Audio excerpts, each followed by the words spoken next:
Steve and Jill here. Hi. Welcome to the Land Academy Show, entertaining land investment talk.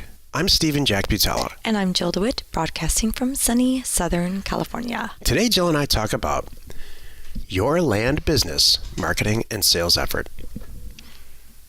What the heck good is it if you can buy cheap property if you can't sell it? People ask me this all the time, to which I laugh. It's kind of funny. It's important, and I'm glad we're talking about it, and I'm going to share why we don't get hung up on it. Yeah, and why, what your mindset needs to be. Again, the theme of this week is, so you've completed 10 deals, now what?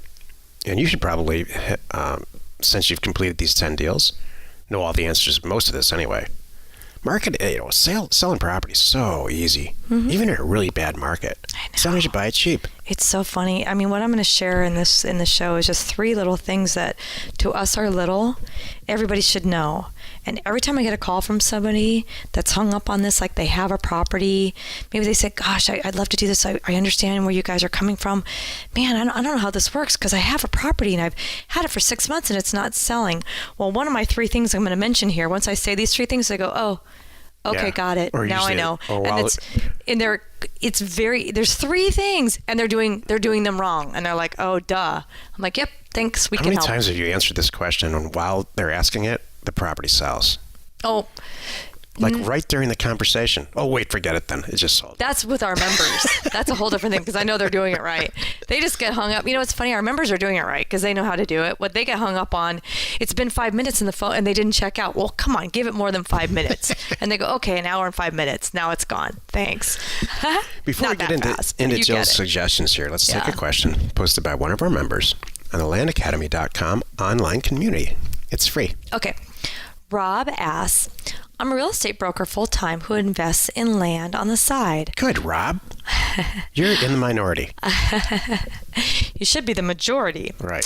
I would be curious to hear any strategies real estate agents are using to cultivate listings from your investment mailings. Great question. As I'm sure you know, I come across a lot of property that is not a good fit on the investment side because of the numbers. However, many of these properties would make nice listings. Any thoughts on turning that corner? Yeah, so you just answered your own question. You should never let this mail go to waste. So if there's properties that just don't fit your acquisition criteria specifically from a price standpoint, I think you should practice in the mirror that conversation. I'm sorry, seller. Yeah, that just doesn't work for me and my investment group. However, there's a guy down the road that I sell a lot of property to just like this. And I know this is in his price range and in his area. So what do you say we just we do a listing? It works for houses. Works great for houses. For land. Land, listed expensive land on the MLS always sells. Always. It just takes a lot longer. So if you get your head around that, plus the other thing, you have a huge advantage here because you're actually learning how to buy and sell land, or you've learned theoretically how to do it right. So at some point, your goal probably is to not be an agent any longer because it just doesn't make any sense just to buy and sell your own property. So you're in a good, unique position over the rest of us who aren't brokers. I would really, really start to creatively think, how to maximize a mail. Go ahead, Joe. I want to compliment Rob for being this person. This is phenomenal because most brokers and most full-time agents don't get it.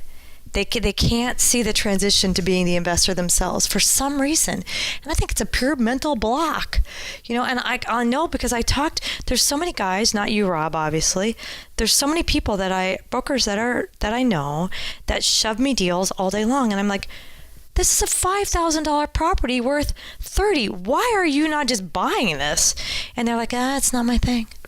And they can't mentally go there. I'm like, do you not have $5,000? No, I have it. It's just not my thing. I've never understood why. Right? You would go through all the education process and the licensing process and go through all of that just to do half of what you could potentially do or less. Right. Yeah. If you ask a real estate agent what they want to do in 10 years, they look at you with this blank stare because they're just not thinking about it. Rob wants to own all his own property. Right. So I don't understand that. Yep. I never will, actually. It sounds like you've got it figured out, though. Today's topic, land business, your land business, marketing, and sales. This is the meat of the show. Jill, I know you have so much to say. Yep. And what that really means is I get to take a break. Nope. No, you don't. Go ahead.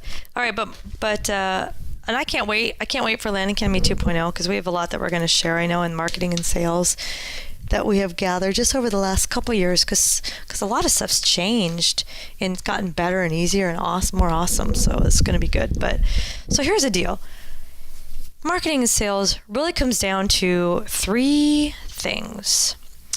Number 1, have a system and don't think about Well said. each property. Don't sit and spend time and feel, because you know I don't like talking about that too, each property and where best you think it's going to be sold. You should never be saying to yourself, wow, you know what? I just sold that one just like this on Craigslist, so I'm only going to post it on Craigslist. I'm not going to post it on these other places. That's what happens. I know it's going to sell there best because of the other one. That's not what you should be doing. You should. May I comment? Okay. It's your show. Here's what happens to me. It actually really is, isn't it? I know. I can't say no. So. What happens to me, I mentally am done, and the whole transaction is completed when I make the decision to buy it. And I don't mean close on it. I don't mean the deed and all that stuff. When I make the decision to buy it, I am 100% confident how much I price it right there in the whole thing. I don't look into it anymore. I don't look into access or what potential can happen. I do not try to maximize the value of that property. I just put it back into the machine and let everybody do what they're supposed to do.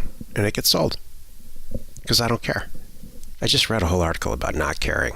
I'm proud of you for not caring. Go ahead, That's Joe. nice. And that's what you're saying is just get the system in place and do right. the same thing. Exactly. Don't pick Craigslist over Landpin. Don't think whatever. Just you should have a list of 10 places that you post to every property, and you do that consistently. So that's the marketing piece of this. Now the sales piece of this. Number 2. If you did this correctly, sales are easy. Huh. Well, that's a thought. And just to give you a little Suspense is killing me. tip here, the lower price properties are going to go faster, rule of thumb, and the higher price properties are going to go a little bit slower, but they do sell. And you know what? If you're not sure about this or this sounds absolutely bonkers, ask our community. They will tell you. And there's plenty of our community They might buy it from you. that are right now, they're saying, I got tired of doing, 20 deals a month to yield $20,000. I decided to do, 3 deals a year that yield $50,000. That's what I do now. That's my game, and that's what I'm doing. It's not crazy. So that's the thing, and we haven't talked about it a little bit. When you did it correctly, like Stephen was just saying, you bought it right. Yeah, you priced it right. You bought it right. You know how it's priced. You know what it's worth. You have that confidence now because you've done 10 deals. You know when you send out your offers and the calls are going to come back, you almost don't have to look at them because you know you did it really well. When they come back, you're like, I know I'm going to buy these. I already know this area. I know this stuff. It's a no-brainer. I'm just going to buy them. I know how that's going to play out. I know roughly how long they're going to take to sell. I know this, and then I don't think about it. Do you want to add on that? No, I mean, you're nailing it. You are absolutely nailing it. But there's a theme in what you're saying and how you're saying it. Ooh, what is that? Jill's theme? It is. It's literally, don't overthink it. Yeah. If you're going to look at the property really quickly, it's hard to do. Look, you did 10 deals already, right? Mm-hmm. That's the theme of this week. So you've done 10 deals. Now what? Mm-hmm. I'm sure there's trials and tribulations in those first 10 deals, but you've worked that out. Right. This really all ties in, and I'm going to tell you number 3 here in just a second. This really ties into the 3 things that I talk to people all the time that when they're finding Land Academy and they're sitting with on a property that they just can't sell, so they're scratching their head going, how are you guys so successful? How does this work? And when I cover I ask them flat out, well, where are you marketing? Where is it posted? Well, I have it on Craigslist. And I'll say, and where else?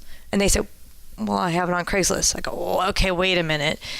Have you considered doing these other 9 places? And they go, oh. And then the next thing I ask them is, what's it priced at? Well, I kind of get this out of it because I'm like, all right, you paid too much. Yeah. And they go, yeah. So these are the 2 things I just covered. So system, buying it right. And then the final thing that for marketing and sales, if you want to be a pro and make this super easy on yourself and get this stuff in and happening so darn fast you don't even know what's going on, is make it easy on yourself and make it easy on your buyers. And here's the points. Make it easy on yourself by having good, thorough postings with everything you know about the property. If you get a bunch of questions about the taxes, maybe I should go back in and add more information about the taxes. You don't want 20 people calling you asking you the same question. You want only the 2 people that are calling you to say, hey, I had one last little thing, or is it available? I'm about to move some money over. That kind of a thing. Those are the questions you want. And make it easy on them by having your buyers make it easy so they could check out online and they know the process of how it's going to go. So they don't have to ask you. They know that when I click this button, I input my credit card, the next thing that's going to happen is I'm going to get an email or however you have it set up for the deed information. They know who's going to record it. They know how it's going to happen, all that good stuff. It's just so easy. If you've done 10 deals, that's the theme this week, and you want to do more, it is imperative that you accept credit cards on your website, and that all the marketing you do, social media and everywhere else, like Jill's talking about, points back to the fact that all the information about this property is on your website. Drive all the traffic back there so that they can check out if they want to buy it. Exactly. And that's the same for houses, believe it or not, now too. It's the 21st century. Mm-hmm. There's such a demand for houses to flip right now.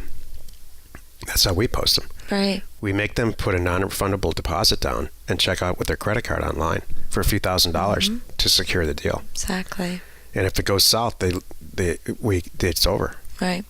That takes some of that. And it was funny you say that because it gives us some call to action and some sense of urgency. Like a little side note, I just had someone say that the other day. It was on Facebook. They posted gosh darn it, this is just not cool. And I agree with this because we've had this too.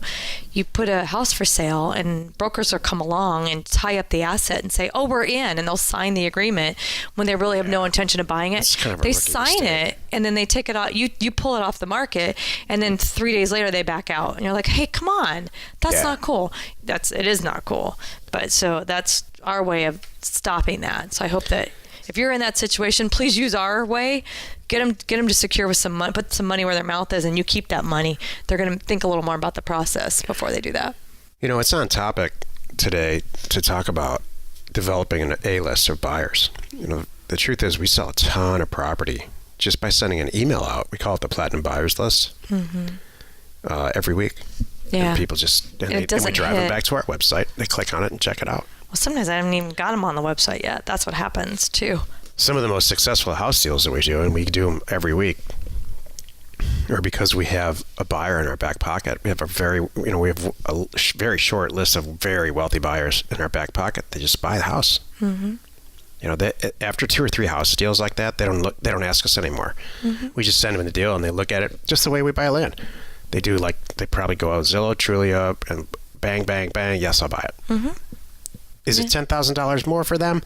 Maybe, but they are so used to they don't want to stop out. They don't want to turn the faucet off with us. That's how hard it is to find houses right now to flip for them.